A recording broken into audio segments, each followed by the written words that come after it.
కామారెడ్డి జిల్లా నిజాం సాగర్ మండలం నాగమడుగు ఎత్తిపోతల పథకాన్ని జాగృతి అధ్యక్షురాలు కల్వకుంట్ల కవిత సందర్శించారు. నాగమడుగు భూ నిర్వాసితులతో మాట్లాడి వారి సమస్యలు అడిగి తెలుసుకున్నారు. జుక్కల్ నియోజకవర్గం రైతుల భూములకు నీరందించేందుకు ప్రారంభించిన ఈ పథకం పనులు నత్తనడకన సాగుతుండడంపై కవిత ఆగ్రహం వ్యక్తం చేశారు. నిర్వాసితుల సమస్యలను కలెక్టర్ దృష్టికి తీసుకెళ్లి పరిష్కారానికి కృషి చేస్తానని కవిత హామీ ఇచ్చారు. నిజాం సాగర్ ఎప్పుడో మన నిజాం రాజు కట్టినా కూడా జుక్కల్ నియోజకవర్గానికి దానివల్ల ప్రయోజనం లేకుండా పోయినటువంటి పరిస్థితి. మరి జుక్కల్లో చెరువులతో ఒక 22,000 ఎకరాలు వాడతాయి, కౌలాస్ నాలతో ఒక 9,000 ఎకరాలు వాడతాయి. ఇక లెండి ప్రాజెక్ట్ అంటే మహారాష్ట్రకు మనకు ఉన్న పంచాయతీతోని అది ఏండ్ల తరబడి కాకుండా ఉన్నది.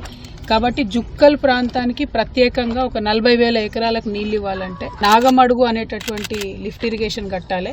మంజీరా నది నుంచి నీళ్లు ఎత్తిపోసుకొని దాన్ని పిట్లం చెరువులో వేస్తే దాని నుంచి మొత్తం ఒక 40,000 ఎకరాలకు నీళ్లు వస్తాయనేటటువంటి ఉద్దేశంతో Nagamadugu lift irrigation scheme start చేయడం జరిగింది. ఇక్కడ పరిస్థితి ఎట్లా ఉంది అని అంటే, ఏదైతే పంప్ హౌస్ కట్టాలో అక్కడికి సంబంధించి కేవలం 12 ఎకరాలు అక్వైర్ చేసిరు తప్పితే మిగతా మొత్తం కరకట్ట కట్టడానికి కానీ చెక్ డ్యామ్ కట్టడానికి కానీ దేనికి కూడా కావాల్సినటువంటి మిగతా 200 ఎకరాల భూమి కనీసం ఒక గింజ కూడా కూడా అక్వైర్ చేయనటువంటి పరిస్థితి.